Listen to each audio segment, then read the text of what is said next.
You're listening to Body by Poly. I'm Dr. Alain Polynice, here to share what I've learned over 25 years in breast and body surgery.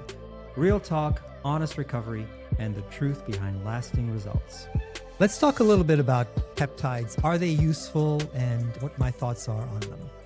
So a peptide is essentially a short-chain amino acid that can regulate certain functions in the body. So just to give you an example, insulin is a peptide that can be given to regulate glucose metabolism in the body. So there are a lot of different peptides that a lot of people are using. A lot of my patients are using them. Some of them are controversial because they're not all done based on human studies, and some are not FDA approved. So it's really something to be cautious about. But some peptides are very effective in helping with, for example, tissue healing and things like BPC-157 or TB-500. So these are peptides that can help tissue and gut healing and soft tissue repair.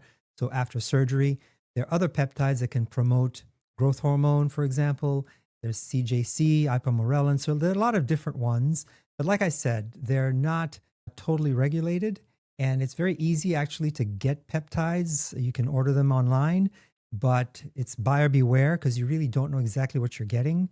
If you're going to consider peptides, really discuss that with your doctor, with somebody who specializes in these types of treatments so that you can see which one might be good for you. But it definitely needs to come as a prescribed medication and from a compounding pharmacy that's FDA approved. Do your research when it comes to these things. I do believe that some of them are very helpful in tissue healing, but I'm also very cautious when it comes to these things as far as FDA regulation and the ones that are approved and where they come from. Thanks for tuning in to Body by Poly.